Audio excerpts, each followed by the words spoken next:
Welcome my dear rockers. आज हम देखने वाले हैं फिनिक्स। मूवी की शुरुआत में हमें 1990 का समय दिखाया जाता है, जहां हम जॉन नाम के एक आदमी को देखते हैं जिसकी एक बीवी और 3 बच्चे हैं। जॉन की बीवी का नाम डेजी है और उसके 3 बच्चों का नाम है मारिया, लिडिया और टिटू, यानी कि 2 लड़की और 1 लड़का। साथ ही इनमें से जो लिडिया थी वो देख नहीं सकती थी। इसी के साथ हमें पता चलता है कि जॉन पेशे से एक वकील है जो कि एक किराए के घर की तलाश में इधर उधर भटक रहा है। वो इसीलिए क्योंकि उसके ऊपर किसी ने फ्रॉड का इल्जाम लगा दिया है, जिस कारण उसकी काफी बदनामी हो रही थी। इस कारण वो कहीं और रहकर अपनी वकालत शुरू करने का फैसला करता है। अब जॉन के एक दोस्त को दिखाते हैं जिसका नाम है आमिर। वो उससे बताते हैं कि मेरी पत्नी शनु के अंकल भी बहुत बड़े वकील हैं, कहो तो तुम्हारी उनसे बात करवा दूं, तुम उनके अंडर में प्रैक्टिस करोगे तो बहुत अच्छा होगा। इसके लिए जॉन भी मान जाता है। पर अभी जॉन के सामने समस्या थी घर की। वो काफी सारे घर देखता है पर उसे कोई पसंद नहीं आता, क्योंकि जॉन को एक ऐसा घर चाहिए जहां पर ज्यादा लोग ना रहते हो और वो एकदम शांत प्लेस हो। ब्रोकर बताता है कि हाँ, एक घर तो है, लेकिन उसके मकान मालिक 6 महीने का रेंट एडवांस में लेते हैं और ये घर असल में समुद्र के पास होता है। जॉन को वो पसंद भी आ जाता है, क्योंकि ये बिल्कुल वैसा ही था जैसा उसको चाहिए। फिर जॉन 6 महीने का एडवांस देकर घर में शिफ्ट हो जाता है। यहाँ जॉन और उसकी पत्नी डेजी की बात करें तो दोनों में ज्यादा बात नहीं होती। असल में जॉन को शादी में कम दहेज मिला था, इसलिए वो चाहता था कि डेजी के पिता उसके नाम अपनी कुछ और प्रॉपर्टी कर दे। इसलिए वो चाहता था कि डेजी पिटिशन पर साइन करके अपने ही पिता के खिलाफ केस कर दे। कितनी गलत सोच है इस जॉन की। अब जल्द ही रात भी हो जाती है और ये रात इस घर में जॉन और उसके परिवार की पहली रात थी। टीटू को सामने के बेड पर एक बर्ड नजर आती है जो रात में भी लगातार बोले ही जा रही थी। इस बारे में वो अपनी माँ से पूछता है तो डेजी बोलती है कि हो सकता है उस चिड़िया का साथी लौट कर नहीं आया होगा और ये चिड़िया उसी का इंतजार कर रही होगी। फिर वो टीटू को सुलाकर लिडिया से ये कहती है कि तुम रात में इधर उधर मत घूमना, नई जगह है तो तुम्हें चोट भी लग सकती है। फिलहाल दूसरा दिन होता है और जब जॉन काम से वापस लौटता है तो देखता है कि टीटू पेड़ की तरफ देखकर चिड़िया की आवाज निकाल रहा है। पूछने पर टीटू कहता है कि एक चिड़िया रात में लगातार बोल रही थी पर आज वो दिख नहीं रही है। इसके बाद जॉन जब घर के अंदर जाता है तो दरवाजे पर एक चिट्ठी मिलती है जिसमें एड्रेस वाली जगह पर लिखा था to Freddie paradise villa. John को लगता है कि हो सकता है पहले यहाँ पर कोई फ्रेडी रहता होगा, इसलिए वो उस लेटर को बिना पढ़े ही रख लेता है। रात में जॉन को फिर से वही चिड़िया की आवाज आती है जिसके बारे में टीटू ने बताया था। उस चिड़िया की आवाज काफी अजीब थी, इसलिए जॉन खिड़की को बंद ही कर देता है। अगली सुबह टीटू को वही चिड़िया मरी भी मिलती है तो वो उसे जमीन में गाड़ देता है। इधर जॉन को भी दोबारा से एक चिट्ठी मिलती है कि एक लव लेटर था जो रोज नाम की एक लड़की ने किसी फ्रेडी को लिखा था। पहले लेटर में तो रोज बता रही थी कि किस कदर फ्रेडी के वापस आने का वो इंतजार कर रही है, कैसे अकेलापन उसे तंग कर रहा है। और अगले लेटर में रोज ने लिखा था, फ्रेडी तुम जानते हो आजकल कुछ नए गेस्ट आए हुए हैं, उनमें से जो बहरी लड़की है वो अंदर से बहुत ही दुखी है, उसकी किसी को कुछ नहीं पड़ी है, यहाँ तक कि कल उसका बर्थडे था पर उसके घर में किसी को याद ही नहीं था, इसलिए बेचारी काफी दुखी है।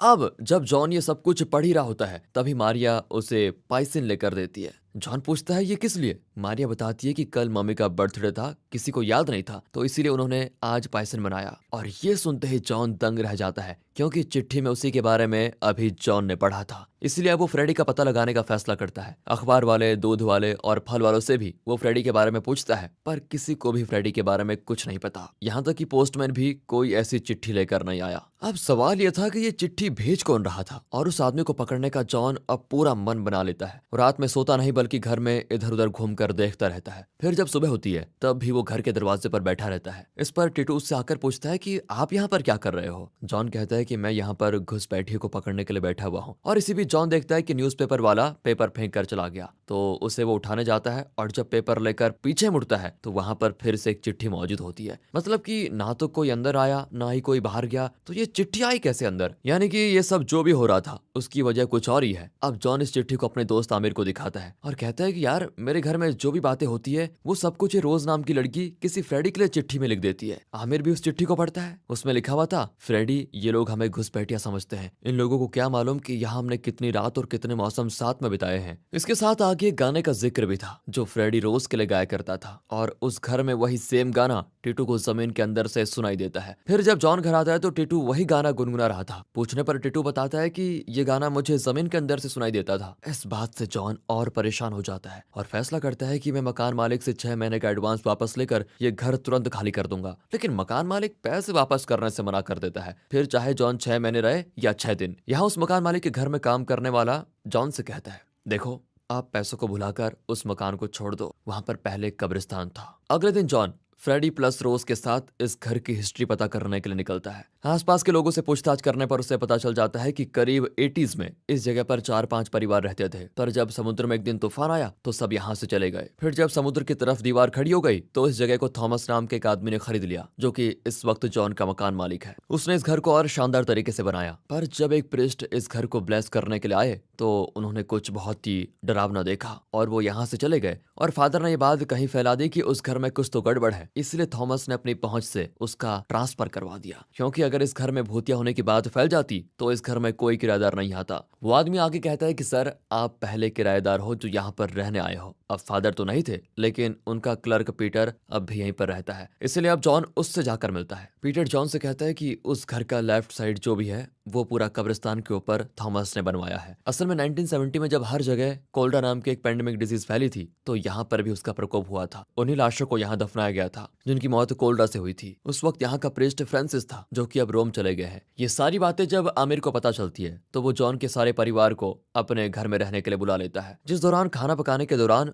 आमिर की बीबी शानू का हाथ जल जाता है। फिर उसे आमिर तुरंत हॉस्पिटल लेकर जाता है और आमिर के घर जॉन को एक और चिट्ठी मिलती है जिसमें लिखा हुआ था कि जो एक बार मेरा गेस्ट बन गया वो कहीं नहीं जा सकता। ये पढ़कर जॉन समझ जाता है कि वो भाग नहीं सकता और जो शैनू के साथ हुआ वो भी इसी की वजह से हुआ। जॉन अब इस चीज का सामना करने के लिए बिल्कुल तैयार था। वो अपनी बीवी और बच्चों को उस घर में वापस जाने से पहले ये कहता है कि देखो, अब हम लोग उस घर में आपस में कोई बात नहीं करेंगे, जो भी बात होगी वो इशारे से होगी। इसके लिए सभी राजी हो जाते हैं। अब ये लोग वहां पहुंचकर आपस में बात नहीं कर रहे होते हैं, जिस कारण वहां पर कुछ हॉरर इंसिडेंट्स होते हैं, जैसे लाइट्स का जलना बुझना और बार बार फोन का बजना। पर जॉन किसी चीज पर ध्यान नहीं देता और चुपचाप सोने चले जाते हैं सभी। रात में वही चिड़िया जमीन के अंदर से बाहर निकलती है जिसे टीटू ने दफनाया था और फिर वो उड़ते उड़ते टीटू के पास आ जाती है, जिसका जब टीटू पीछा करता है तो वो एक कब्रिस्तान में पहुंच चुका होता है जहां सभी कब्रों के ऊपर लगी घंटी अपने आप बज रही होती है। दरअसल उस वक्त जिसको भी कोल्डा होता था तो उसे दफनाने वाले एक धागे के जरिए उस धागे का एक सिरा तो मरने वाले की उंगली पर और दूसरा घंटी पर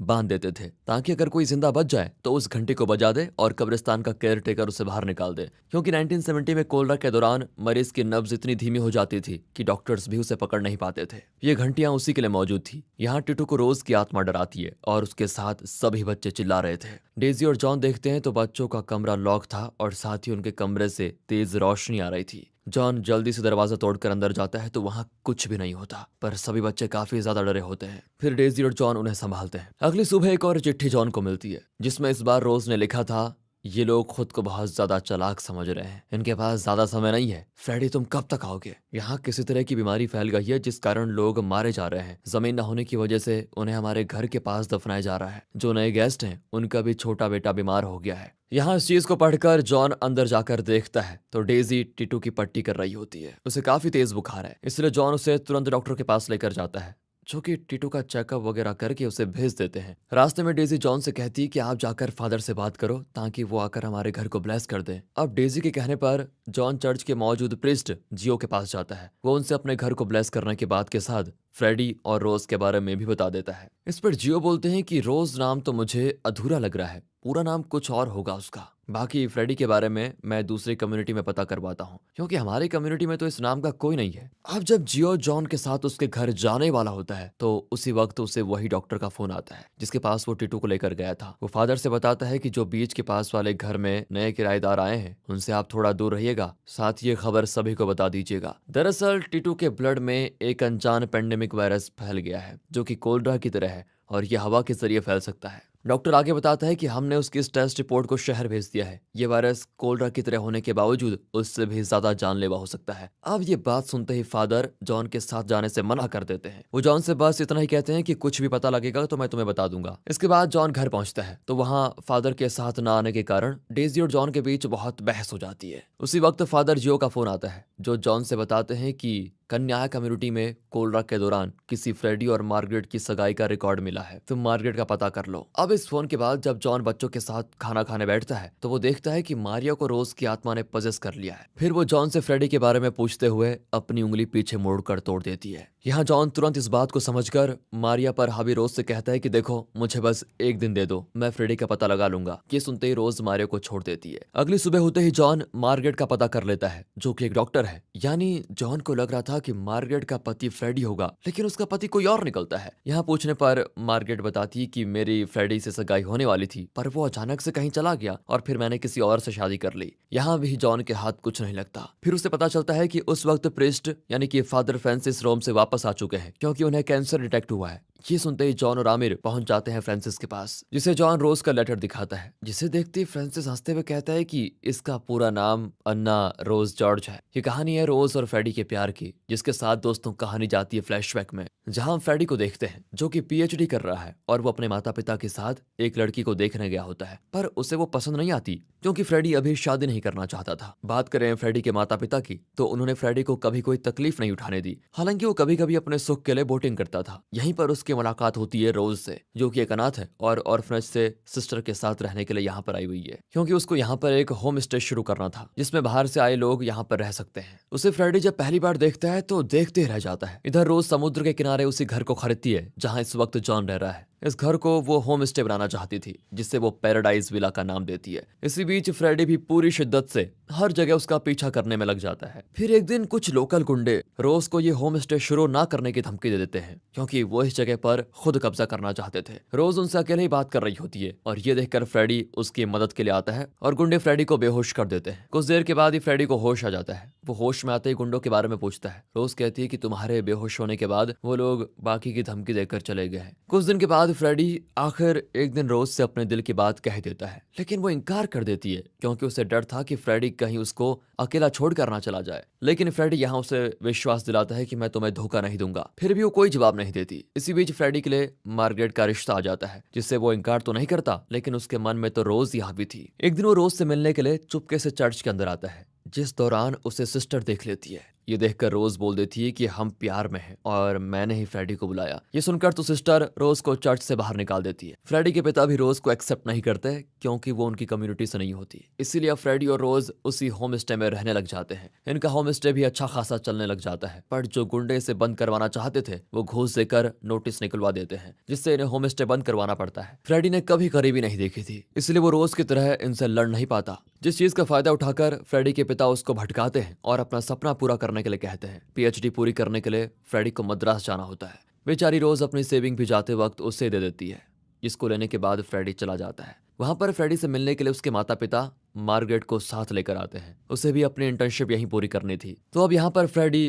रोज को भुलाकर मार्गरेट के साथ घूमने फिरने लगता है। बेचारी रोज उसे हमेशा खत लिखती थी, लेकिन फ्रेडी उसका कोई जवाब नहीं देता। इस तरफ सिस्टर को रोज की हालत पर बहुत तरस आता है, इसलिए फादर फ्रांसिस के साथ मिलकर उसके होम स्टे को वो दोबारा शुरू करवा देती है। सब कुछ बहुत ही बढ़िया चल रहा था, लेकिन फ्रेडी ना तो खुद आया और ना ही उसकी चिट्ठी। जल्द ही वो वक्त आ जाता है जब कोल्डा सबकी जान लेने लगा था। पहले चर्च के सामने और फिर समुद्र के पास लोगों को वही घंटी बांधकर दफनाया गया। इस कोल्डा की चपेट में रोज भी आ जाती है, जिसके बारे में सुनकर आखिरकार फ्रेडी आ ही जाता है। डॉक्टर कहते हैं कि वो अगले 1 घंटे में मर जाएगी, इसलिए फ्रेडी उसे बड़े अस्पताल में ले जाना चाहता था। यहाँ क्योंकि डॉक्टर को फ्रेडी के पिता ने सेट कर दिया था, तो वो फ्रेडी से झूठ बोल देते हैं कि इसका कोई फायदा नहीं होगा। रोज के मरने के बाद फ्रांसिस उसे उसके घर के पास दफना देते हैं, लेकिन वो जिंदा थी। जब बारिश होने लगती है तो रोज को होश आता है और वो उस घंटी को लगातार बजाती है, पर खराब मौसम के चलते वहां के गार्ड को लगता है कि घंटी हवा की वजह से बज रही है, जिस कारण आखिरकार डूबकर रोज की तड़पते हुए मौत हो जाती है। उस वक्त कई जिंदा लोगों के साथ यही हुआ था। साथ ही जब रोज अपनी आखिरी सांसें ले रही थी तो फ्रेडी मार्गरेट के साथ था। और अब प्रेजेंट में दिखाते हैं, फ्रांसिस फ्रेडी का एड्रेस जॉन को देता है, जहां पर जॉन को जाकर फ्रेडी की मां से पता चल जाता है कि फ्रेडी अपनी सगाई के बाद कहीं बाहर चला गया है। आखिर बार वो अपने पिता के फ्यूनरल में आया था बस। यहाँ जॉन रोज का एक खत उसे देकर चला जाता है।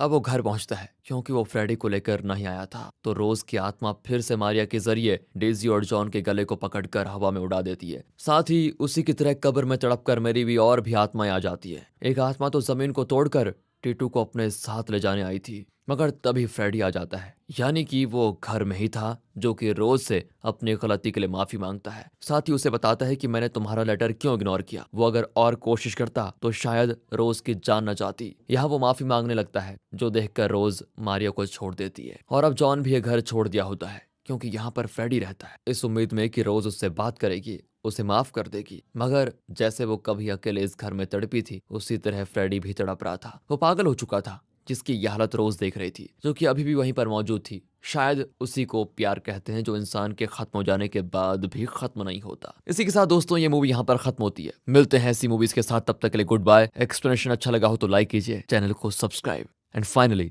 Thanks for watching.